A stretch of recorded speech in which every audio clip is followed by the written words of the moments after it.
अब यहाँ next topic क्या है, equilibrium of a body on a rough inclined plane subjected to a force acting along the inclined plane. हम बताए थे कि इक्विलिब्रियम किसी भी बॉडी को इंक्लाइंड प्लेन पे इक्विलिब्रियम में रखने के लिए आप जो फोर्स लगा सकते हैं अलोंग द इंक्लाइंड प्लेन लगा सकते हैं। यहाँ बताए थे, आपको अगर याद होगा तो अलोंग द, यहाँ देखिए अलोंग द फोर्स जो लगा सकते हैं अलोंग द इंक्लाइंड लाइन लगा सकते हैं, force acting along the horizontal लगा सकते हैं, और force acting along the force acting at some angle with the inclined plane. मतलब क्या कि किसी भी बॉडी को जो कि इंक्लाइंड प्लेन पे है उसको इक्विलिब्रियम में रखने के लिए आप इस तीनों तरीका में से कोई एक तरीका लगा के उस बॉडी को क्या कर सकते हैं, इक्विलिब्रियम में कर सकते हैं। तो आप यहाँ देखिए, हम यहाँ जो है अब जो नेक्स्ट टॉपिक आया वो क्या है, equilibrium of a body on a rough inclined plane subjected to a force acting along the inclined plane. Acting along the inclined plane, acting along the inclined plane मतलब क्या कि जो इंक्लाइंड प्लेन पे body है उस body को equilibrium condition में रखने के लिए हम जो फोर्स लगा रहे हैं वो क्या लगा रहे हैं, force acting along the inclined plane. क्या लगा रहे हैं, force acting along the inclined plane. ठीक, अब यहाँ देखिए, consider a body lying on a rough inclined plane subjected to force acting along the inclined plane which keeps it in equilibrium as shown in figure A and B। तो ये क्या कर रहा है कि एक बॉडी है उसको क्या कर रहे हैं, रफ इंक्लाइंड प्लेन पे रख रहे हैं, और रखने के बाद उस बॉडी को इक्विलिब्रियम कंडीशन में रखने के लिए हम क्या कर रहे हैं, जो फोर्स लगा रहे हैं वो क्या कर रहे हैं, अलोंग द इंक्लाइंड प्लेन लगा रहे हैं, और जिसके कारण से वो बॉडी क्या हो रहा है, फिगर में आपको दिखेगा कि वो क्या है, इक्विलिब्रियम कंडीशन में। आप यहाँ देखिए, ये फिगर है। अब यहाँ देखिए, यहाँ नीचे में देखिए क्या लिखा हुआ है, body at the point sliding downward, body at the point sliding downward. इसका मतलब क्या, अगर ये बॉडी ये रखा हुआ है और इससे क्या है, ये नीचे की ओर स्लाइड कर रहा है, इसका मतलब क्या कि ये जो अल्फा का वैल्यू है जिसको कि ऊपर क्या कहते हैं, एंगल ऑफ इंक्लिनेशन कहते हैं, वो एंगल ऑफ इंक्लिनेशन का जो वैल्यू है वो क्या है, एंगल ऑफ इंक्लिनेशन का जो वैल्यू है वो एंगल ऑफ फ्रिक्शन से ज़्यादा है, जिसके कारण से ये बॉडी स्लाइड कर पा रहा है। अगर एंगल ऑफ इंक्लिनेशन का वैल्यू अगर एंगल ऑफ फ्रिक्शन से कम होता है तो उस केस में बॉडी क्या होता है, स्लाइड नहीं करता है, क्योंकि हम बताए थे कि एंगल ऑफ फ्रिक्शन क्या होता है, जिस एंगल पे बॉडी क्या कर जाए, इंक्लाइंड प्लेन पे स्लाइड करना स्टार्ट कर जाए, उसी एंगल को अपन क्या कहते हैं, angle of friction, angle of क्या कहते हैं, फ्रिक्शन कहते हैं। और उस केस में जो फ्रिक्शन जनरेट होता है उसको अपन क्या कहते थे, लिमिटिंग फ्रिक्शन कहते थे। तो आप यहाँ देखिए, अगर ये बॉडी क्या कर रहा है, स्लाइड कर रहा है, तो स्लाइड ना करे तो इसके लिए हम क्या कर रहे हैं, और यहाँ एक चीज़ में रखिए कि अगर ये बॉडी नीचे की ओर स्लाइड क्या होता है, अपोजिट डायरेक्शन में लगता है, और यहाँ आप देख भी रहे हैं कि फ्रिक्शन फोर्स क्या हो रहा है, अपोजिट डायरेक्शन में लग रहा है। अगर इस फ्रिक्शन फोर्स का इंटेंसिटी अगर इस बॉडी को रोकने में कैपेबल होता तब हमको ये P1 फोर्सेस लगाना नहीं पड़ता।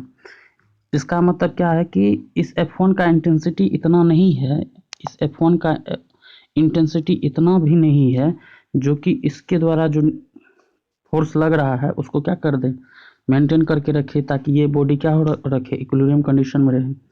इस कारण से हम क्या कर रहे हैं, एक एक्स्ट्रा फोर्स P1 लगा के इस बॉडी को क्या कर रहे हैं, इक्विलिब्रियम कंडीशन में ला रहे हैं। तो ये आप देखिए, ये जो P1 लगा रहे हैं वो क्या लगा रहे हैं, अलोंग द इंक्लाइंड प्लेन लगा रहे हैं। क्या कर रहे हैं, अलोंग द इंक्लाइंड प्लेन लगा रहे हैं, अलोंग द इंक्लाइंड प्लेन लगा रहे हैं, जिसके कारण से ये बॉडी क्या हो रहा है, इक्विलिब्रियम कंडीशन में रह रहा है।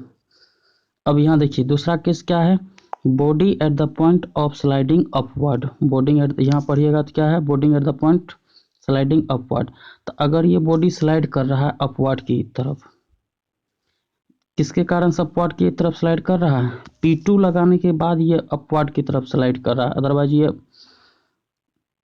क्या होता, ये स्लाइड नहीं करता। इसका मतलब क्या कि अगर ये ऊपर की ओर स्लाइड कर रहा है तो फ्रिक्शन फोर्स क्या होगा, नीचे की ओर लगेगा, और इस केस में जो फ्रिक्शन फोर्स है उसको अपन क्या चीज़ से रिप्रेजेंट कर रहे हैं, F2 से। किस चीज़ से रिप्रेजेंट कर रहे हैं, F2 से। यहाँ देखिए, और ये F2 बराबर क्या होता है, F बराबर क्या होता है, म्यू इंटू आर होता है। अगर ये F अगर F2 हो गया तो R क्या हो जाएगा, R2 हो जाएगा। इस कारण से F2 इक्वल टू क्या लिख रहे हैं, म्यू इंटू R2 लिख रहे हैं। और इस केस में जो रिएक्शन, फर्स्ट केस में जो रिएक्शन डेवलप हो रहा है तो उसको R1 से रिप्रेजेंट करते हैं, उसको किस चीज़ से रिप्रेजेंट कर रहे हैं, R1 से। और सेकेंड केस में जो रिएक्शन डेवलप हो रहा है उसको क्या कहते हैं, R2 से रिप्रेजेंट करते हैं। ठीक, और आप ज्योमेट्री में पढ़े होंगे, अगर ये एंगल अल्फा है तो ये भी एंगल क्या हो जाएगा, अल्फा हो जाएगा। अगर ये एंगल अल्फा है तो ये भी एंगल क्या हो जाएगा, अल्फा हो जाएगा। क्या हो जाएगा, अल्फा हो जाएगा। तो सबसे पहला काम क्या है कि इसको कंपोनेंट में तोड़ना है। क्या करना है, कंपोनेंट में तोड़ना है। और कंपोनेंट में तोड़ने के बाद इक्विलिब्रियम कंडीशन लगा के क्या करना है, इसको सॉल्व करके इक्वेशन लाना है और F बराबर म्यू आर लगा देना है। तो क्या हो जाएगा, ये प्रॉब्लम, ये क्वेश्चन क्या हो जाएगा, सॉल्व हो जाएगा। मतलब ये कंसेप्ट क्या हो जाएगा, सॉल्व हो जाएगा। तो आप यहाँ देखिए, यहाँ जो हम क्या माने हैं कि ये जो बॉडी आपको दिख रहा था पीछे में, जो एक ब्लॉक रखा हुआ था इंक्लाइन प्लेन पे, उसका वेट क्या है, W है। मतलब W इसमें क्या है, वेट ऑफ द बॉडी है। अल्फा क्या है, angle which the incline planes makes with the horizontal. तो यहाँ ध्यान रखें कि ये अल्फा जो है वो एंगल ऑफ फ्रिक्शन नहीं है, ये एंगल क्या है, angle which the incline plane makes with the horizontal. मतलब क्या, हॉरिजॉन्टल से इंक्लाइन प्लेन कितना डिग्री का कोण बना रहा है। आर क्या है, नॉर्मल रिएक्शन है। म्यू क्या है, coefficient of friction between the body and incline plane. और यहाँ जो फाई दिख रहा है, फाई क्या है, angle of friction. Angle of friction है, जिसको आपको मालूम होना चाहिए एंगल ऑफ फ्रिक्शन क्या होता था। तो एंगल ऑफ फ्रिक्शन जो होता था वो रेशियो होता था, किस चीज़ का रेशियो होता था, तो लिमिटिंग फ्रिक्शन और नॉर्मल रिएक्शन का रेशियो होता था, जिसको कि अपन क्या लिखते थे, फाई इक्वल टू क्या लिखते थे, F बाय आर। और ये किसके बराबर होता था, 10 फाई के बराबर होता था। इसका मतलब क्या कि कोफिशिएंट ऑफ फ्रिक्शन म्यू को अपन क्या लिख सकते थे, 10 फाई भी लिख सकते थे। तो ये बेसिक जानकारी आपको पहले भी दिया गया था। आप क्या कीजिए कि इस टॉपिक को पढ़ने से पहले पीछे का जितना भी चीज़ है उसको क्या कीजिए, 4 बार 5 बार वीडियो को देखिए। देखने के बाद आपको क्या हो जाएगा, पूरा का पूरा कंसेप्ट क्लियर हो जाएगा, पूरा का पूरा कंसेप्ट क्लियर हो जाएगा। अब यहाँ एजम्पशन क्या है, अब इस कंसेप्ट को पढ़ने के लिए एजम्पशन आपको क्या दिया हुआ है, यहाँ देख रहे हैं कि एजम्पशन क्या है। एजम्पशन क्या करता है, if the force is not there the body will slide down the plane. Now we shall discuss the following 2 cases. मतलब क्या कर रहा है, एजम्पशन क्या कर रहा है, if the force is not there, ये मान के चलना है कि अगर जो इंक्लाइन प्लेन पे बॉडी रखा हुआ था, अगर वो उस पर फोर्स नहीं लगेगा तो हम ये मान के चलेंगे कि बॉडी किधर नीचे किधर स्लाइड करेगा, नीचे की ओर स्लाइड करेगा। यही इसका क्या है, एजम्पशन। और इसी एजम्पशन को मान के क्या किया गया है, इक्वेशन को ड्राइव किया गया। अब यहाँ देखिए नेक्स्ट क्या दिया है। अब जो पहला फिगर आप देख रहे थे, जो यहाँ पर अपन क्या लगाए थे, P1 लगाए थे, तो वो क्या है, minimum forces P which will keep the body in equilibrium when it is at a point of sliding downward. आप यहाँ फिगर भी देख पा रहे हैं, body at the point of sliding downward के केस में क्या लगता था, P1 लगता था। तो कह रहा है कि कितना कम से कम P फोर्स लगाएं ताकि ये बॉडी स्लाइड नहीं करे। हमको बोल रहा है कि कितना कम से कम P1 फोर्सेस लगाए ताकि बॉडी नीचे की ओर स्लाइड नहीं करे। तो हम पहला केस में क्या देखते थे, body at the point of sliding downward के केस में क्या होता था, फ्रिक्शन ऊपर की ओर लगता था। क्यों फ्रिक्शन ऊपर की ओर लगता था, जब बॉडी नीचे की ओर स्लाइड करेगा तो इस बॉडी के द्वारा फोर्स किधर लगा रहा होगा, नीचे की ओर लगेगा, तो फ्रिक्शन फोर्स किधर डेवलप होगा, ऊपर की ओर डेवलप हो रहा होगा। इसका मतलब ये भी आप कह सकते हैं कि यहाँ जो फ्रिक्शन फोर्सेस डेवलप हो रहा है वो इस बॉडी को रोकने में कैपेबल नहीं है। क्या है, इस बॉडी को के मूवमेंट को रोकने में कैपेबल नहीं है, जिसके कारण से हम क्या कर रहे हैं, इस P1 फोर्सेस को लगा रहे हैं ऊपर की ओर, ताकि ये दोनों आपस में मिल के क्या करे, इसके स्लाइडिंग को, नीचे की ओर जो स्लाइडिंग हो रहा था उसको रोक पाए, क्या कर पाए, रोक पाए। तो in this case the forces of friction F1 will act upward as the body is at the point of sliding downwards as shown in figure. हम यही बताए हैं कि इस केस में क्या हो रहा है कि जो बॉडी है वो नीचे की ओर स्लाइड कर रहा है। अगर बॉडी नीचे की ओर स्लाइड कर रहा है इसका मतलब क्या, फ्रिक्शन फोर्सेस ऊपर की ओर लगेगा, जो कि आपको दिख रहा है F1 बराबर म्यू इंटू R1 क्या लग रहा है, ऊपर की ओर लग रहा है। अगर ये F1 equal to mu into R1 जो है, अगर ये कैपेबल होता इस बॉडी को नीचे की ओर स्लाइड नहीं होने देने में, तब हम क्या करते, P1 तो लगाते नहीं। तो यहाँ P1 इसलिए लगा रहे हैं ताकि ये बॉडी क्या हो सके, इक्विलिब्रियम कंडीशन में रह सके। तो कह रहा है कि कितना मिनिमम फोर्सेस लगाए ताकि ये बॉडी किस कंडीशन में आ जाए। इक्विलिब्रियम कंडीशन में आ जाए। मतलब क्या कर रहा है, P1 कितना लगाए ताकि ये इक्विलिब्रियम कंडीशन में आ जाए। तो हम यहाँ इसका डेरिवेशन देखते हैं क्या कर रहा है। आप यहाँ देख पा रहे होंगे कि हम क्या किए, ये क्या है, W है, ये W है, और ये अगर अल्फा है तो ये भी क्या है, अल्फा है, ज्योमेट्री से।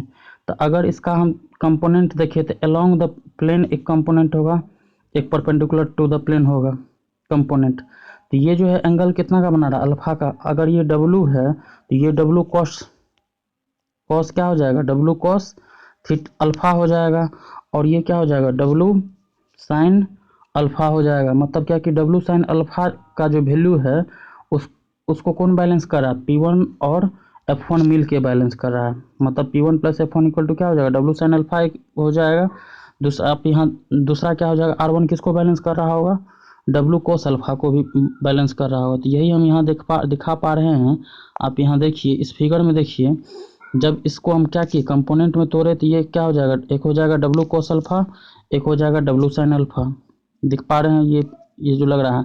तो मतलब W साइन अल्फा को बैलेंस कौन कर रहा है, F1 और P1 मिलके कर रहा है। तो मतलब F1 प्लस P1 बराबर क्या हो जाएगा, W साइन अल्फा हो जाएगा। R1 किसके बराबर हो जाएगा, अपवर्ड प्रोसेस बराबर क्या होता है, डाउनवर्ड प्रोसेस होता है। इसका मतलब कि R1 किसको बैलेंस कर रहा है, W कोस अल्फा को बैलेंस कर रहा है। तो क्या किसको बैलेंस कर रहा है, W कोस अल्फा को बैलेंस कर रहा है। अब यहाँ देखिए, not resolving the force horizontally. जब इसको हम क्या किए थे, फोर्स को हॉरिजॉन्टली रिजॉल्व किए थे, तो P1 बराबर क्या होता है, P1 plus F1 equal to क्या था, W साइन अल्फा था। और F1 इक्वल टू क्या वैल्यू निकाल के लाए थे, F1 इक्वल टू क्या था, म्यू इंटू R1 था। क्यों, क्योंकि F बराबर क्या होता है, म्यू इंटू R होता। अगर F1 हो जाएगा तो R क्या हो जाएगा, R1 हो जाएगा। क्या हो जाएगा, R1 हो जाएगा। तो P1 plus F equal to W sine alpha.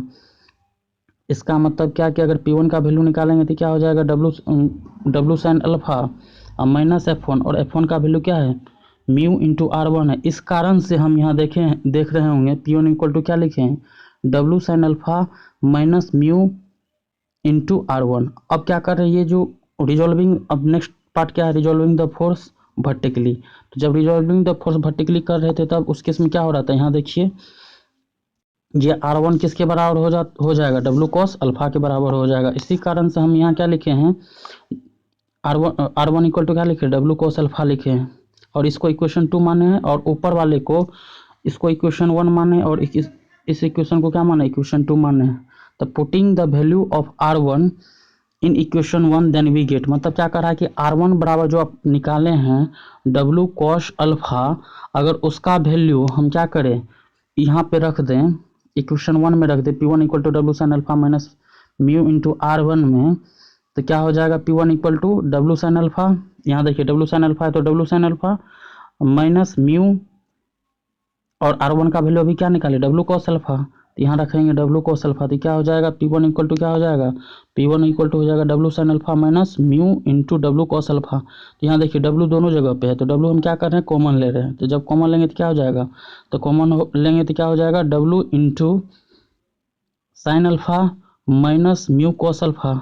और हम जानते हैं कि म्यू बराबर क्या होता है, टेन अल्फा होता है। हम जानते हैं क्या है, म्यू बराबर क्या हो जाता है, टेन अल्फा हो जाता है। इसका मतलब क्या कि आप जो P1 का इक्वेशन निकाले हैं, यहाँ पे जो P1 का इक्वेशन निकाले हैं, W into sine alpha minus mu cos alpha, उस म्यू के जगह पे हम क्या रख सकते हैं, टेन अल्फा रख सकते हैं। क्यों, क्योंकि म्यू बराबर क्या होता है, टेन अल्फा। तो जब इस म्यू का आप P1 में वैल्यू रखेंगे तो क्या हो जाएगा, तो P1 इक्वल टू आप देखिए, P1 इक्वल टू क्या हो जाएगा, W into sine alpha minus ten five into cos alpha, ten five into cos alpha. अब हम क्या कर रहे हैं, इस इक्वेशन को दोनों साइड क्या कर रहे हैं, कॉस अल्फा से मल्टीप्लाई कर दे रहे हैं।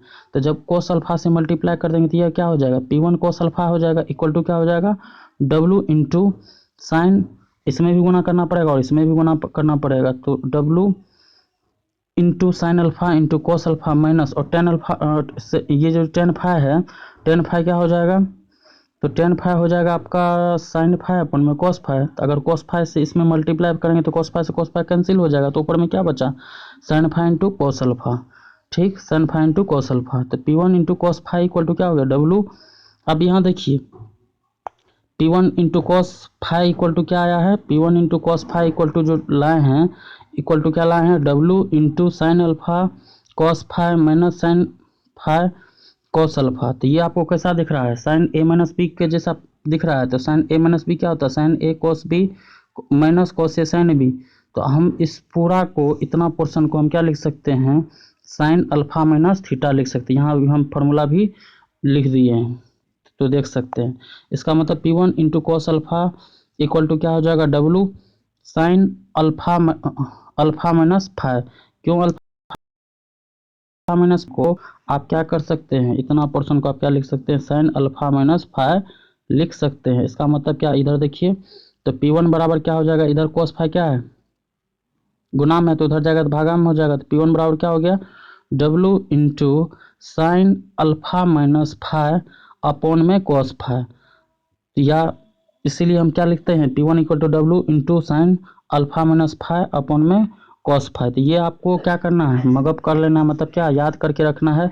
क्योंकि जब तक ये आपको मालूम याद नहीं रहेगा तब तक एक भी प्रॉब्लम फ्रिक्शन का क्या होगा, नहीं बनेगा। तो आप ध्यान रखें कि जब मिनिमम फोर्सेस पूछेगा कि कितना मिनिमम फोर्सेस लगाए ताकि बॉडी क्या हो जाए, इक्विलिब्रियम कंडीशन में रहे, तब उस केस में आपको क्या करना है, P1 वाला फार्मूला लगाना। और P1 इक्वल टू हम जानते हैं क्या होता है, W into sine alpha minus five upon में कॉस फाइव। तो यहाँ ध्यान रखने वाला क्या है कि मिनिमम का मतलब क्या है, तो मिनिमम में माइनस आता है।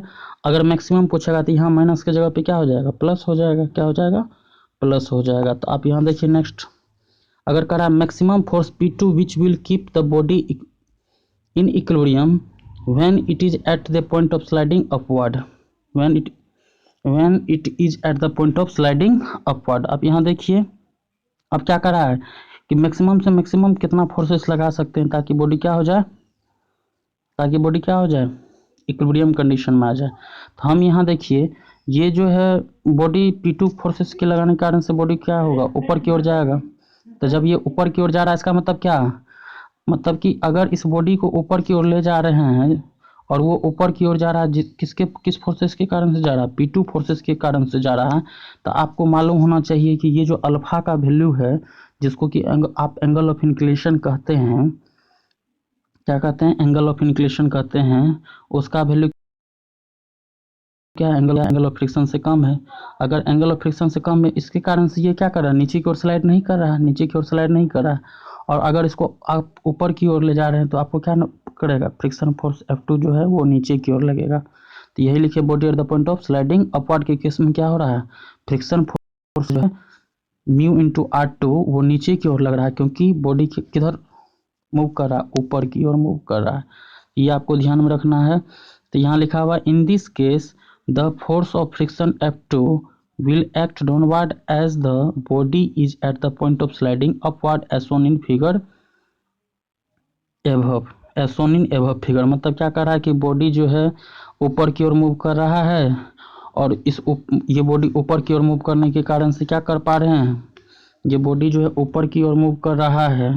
अगर ये बॉडी ऊपर की ओर मूव कर रहा है इसका मतलब क्या, अगर ये बॉडी ऊपर की ओर मूव कर रहा है तो फ्रिक्शन फोर्स नीचे की ओर लगेगा। इस कारण से F2 into mu into R2 का जो डायरेक्शन आप देख पा रहे हैं वो नीचे की ओर है। और इस केस में जो रिएक्शन डेवलप हो रहा था उसको अपन क्या कहते थे, R2 कहते थे। और इस बॉडी का जो वेट क्या है, W है। अगर ये अल्फा है तो ये भी अल्फा होगा ज्योमेट्री से। और इस केस में क्यों लग रहा है नीचे की ओर फ्रिक्शन, ये भी हम बता दें, क्योंकि ये जो बॉडी है किधर स्लाइड कर रहा है, ऊपर की ओर स्लाइड कर रहा है। तो अब इसका हम क्या कर रहे हैं, तो अब इसका हम क्या कर रहे हैं, फार्मूला ड्राइव करते हैं कैसे होगा। तो सबसे पहला काम क्या करना है, इसको इस फोर्सेस को क्या करना है, कंपोनेंट में तोड़ना है। और कंपोनेंट में तोड़ने के बाद इक्विलिब्रियम कंडीशन लगा के क्या करना है, लगाना है। उसके बाद क्या करना है, F2 बराबर म्यू इंटू R2 लगा देना है अगर ज़रूरत पड़ेगा तो। यहाँ देखिए ये W है और इस W का अगर ये जो है वर्टिकल से कितना डिग्री का एंगल बना रहा है, अल्फा। ये क्या वर्टिकल है, वर्टिकल से अल्फा डिग्री का एंगल बना रहा है। तो इसका एक कंपोनेंट ये होगा, दूसरा कंपोनेंट ये होगा। तो एक कंपोनेंट अलोंग द सरफेस होगा, दूसरा कंपोनेंट जो होगा परपेंडिकुलर टू द सरफेस होगा। तो जो कंपोनेंट अलोंग द सरफेस होगा उसका वैल्यू कितना हो जाएगा, W साइन अल्फा। और जो कंपोनेंट इस W का वर्टिकल टू द प्लेन होगा वो क्या हो जाएगा, डब्ल्यू कोस अल्फा हो जाएगा। तो इस डब्ल्यू कोस अल्फा को कौन बैलेंस करेगा, R2 बैलेंस करेगा। और इस P2 का डायरेक्शन देखिए अपवर्ड ऊपर की ओर है, F2 का डायरेक्शन क्या है, नीचे की ओर है। साथ ही साथ इसका कंपोनेंट ये जो है डब्ल्यू साइन अल्फा वो भी नीचे की ओर लग रहा है। मतलब क्या कि F2 plus W sine alpha को कौन बैलेंस कर रहा है, P2 बैलेंस कर रहा है। कौन बैलेंस कर रहा है, P2 बैलेंस कर रहा है। तो P2 बराबर क्या हो जाएगा, F2 plus W sine alpha. और तो यहाँ से P2 बराबर क्या हो जाएगा, F2 plus W sine alpha. और F2 का वैल्यू क्या है, म्यू इंटू R2। इसका मतलब P2 बराबर क्या लिख सकते हैं, mu into R2 plus W sine alpha. दूसरा इक्वेशन क्या आ जाएगा, R2 बराबर डब्ल्यू कोस अल्फा। तो आप यहाँ देखिए वही हम किए हैं, no resolving the force horizontally. तो जब ये हॉरिजॉन्टली रिजॉल्व करिएगा फोर्स का तो P2 बराबर क्या हो जाएगा, W sign alpha plus mu into R2। क्योंकि डब्ल्यू साइन अल्फा और म्यू इंटू R2 का जो डायरेक्शन है, मतलब क्या F2 का जो डायरेक्शन है वो क्या है, सेम है। इस कारण से ये क्या हो जा रहा है, एडिशन हो जा रहा है। तो P2 बराबर क्या निकाल के लाएं, W sign alpha plus mu into R2। और इसको अपन क्या कर रहे हैं, इक्वेशन, इसको अपन क्या मान रहे हैं, इक्वेशन 1। ठीक। And no resolving the force vertically then we get, जब इसको वर्टिकली रिजॉल्व किए थे तब उस केस में R2 किसको बैलेंस कर रहा था, डब्ल्यू कोस अल्फा का। मतलब R2 इक्वल टू क्या होगा, डब्ल्यू कोस अल्फा। तो इसको अपन मान रहे हैं इक्वेशन 2। अब क्या करा, putting the value of R2 from equation second in equation 1 then we get. मतलब क्या कर रहा है कि आप इस R2 का वैल्यू क्या कीजिए, जो कि आप इक्वेशन नंबर 2 में है उसको आप क्या कीजिए, इक्वेशन नंबर 1 में पुट कर दीजिए। मतलब क्या कि R2 यहाँ जो आपको R2 दिख रहा है उस R2 की जगह पे क्या पुट कर देंगे, डब्ल्यू कॉस अल्फा पुट कर देंगे। क्या पुट कर देंगे, डब्ल्यू कॉस अल्फा पुट कर देंगे। तो जब ये डब्ल्यू कॉस अल्फा पुट कर देंगे तो P2 बराबर क्या हो जाएगा, यहाँ देखिए P2 बराबर हो जाएगा डब्ल्यू साइन अल्फा। P2 बराबर क्या हो जाएगा, W sign alpha plus mu W cos alpha. क्यों, क्योंकि R2 की जगह पे क्या हो जाएगा, डब्ल्यू कॉस अल्फा। इस कारण से P2 बराबर क्या हो गया, W sign alpha plus mu W cos alpha. ठीक। तो ये आपको क्लियर हो गया होगा। और हम जानते हैं कि म्यू बराबर क्या होता है, टेन फाई होता है। मतलब क्या कि आप जो इससे पहले जो P2 बराबर निकाले थे W sign alpha plus plus mu into W cos alpha, तो उस डब्ल्यू म्यू की जगह पर हम क्या रख सकते हैं, टेन फाई रख सकते हैं। क्यों, क्योंकि म्यू बराबर क्या होता है, टेन फाई होता है। क्योंकि हम जानते हैं कि कोफिशिएंट ऑफ फ्रिक्शन किसके बराबर होता है, टेन फाई के बराबर होता है। और ये फाई क्या है, तो फाई जो है वो क्या है, एंगल ऑफ फ्रिक्शन है। तो यहाँ अगर हम P2 बराबर निकाले तो P2 बराबर क्या हो जाएगा, आप यहाँ देखिए P2 बराबर क्या निकाल के लाए हैं, P2 बराबर W sign alpha plus mu into W cos alpha. यहाँ देखिए लाए हैं। तो इसमें हम क्या करेंगे, अगर म्यू की जगह पर टेन फाई रख देंगे तो क्या हो जाएगा, ये इक्वेशन आएगा। आप यहाँ देखिए ये इक्वेशन आ जाएगा। और P2 बराबर क्या हो जाएगा, यहाँ देखिए डब्ल्यू यहाँ भी है और डब्ल्यू यहाँ भी है, तो डब्ल्यू क्या हो जाएगा, कॉमन हो जाएगा। तो जब कॉमन निकालेंगे तो ये P2 बराबर क्या हो जाएगा, W into sine alpha plus ten phi into cos alpha. ठीक। अब हम क्या कर रहे हैं, ये जो ऊपर में जो आपको इक्वेशन मिला है उसमें दोनों साइड अपन क्या कर रहे हैं, कॉस फाई से मल्टीप्लाई कर दे रहे हैं। तो जब कॉस फाई से मल्टीप्लाई करेंगे तो ये क्या हो जाएगा, P2 cos phi equal to W into sine alpha. इसमें भी कॉस फाई से मल्टीप्लाई करना पड़ेगा, इसमें भी कॉस फाई से मल्टीप्लाई करना पड़ेगा। तो ये क्या हो जाएगा, P2 cos phi equal to W into sine alpha into cos phi plus sine phi into cos alpha. क्यों, क्योंकि यहाँ देखिए साइन टेन फाई बराबर क्या होता है, साइन फाई अपन में कॉस फाई। तो कॉस फाई से अगर मल्टीप्लाई करेंगे तो ये कॉस से कॉस कैंसिल हो जाएगा। तो क्या बचेगा, sine phi into cos alpha बचेगा। और ये आपको कैसा दिख रहा है, साइन ए प्लस बी का फॉर्मूला दिख रहा है। तो हम क्या लिख सकते हैं, P2 cos alpha equal to क्या हो जाएगा, W into sine alpha plus phi. और यहाँ क्या है, P2 इंटू कॉस फाई। मतलब कॉस फाई इधर क्या है, मल्टीप्लीकेशन में, इधर जाएगा तो डिवीजन में आ जाएगा। तो P2 बराबर जो आया वो क्या हो गया, W into sine alpha plus phi अपन में कॉस फाई। यहाँ ध्यान रखने वाला बात क्या है कि आप ये ध्यान रखिएगा कि अगर मिनिमम फोर्सेस पूछेगा तो उस केस में क्या होता था, नेगेटिव होता था इस जगह पे। और मैक्सिमम फोर्सेस पूछेगा तो इस जगह पे क्या हो जा रहा है, पॉजिटिव हो जा रहा है।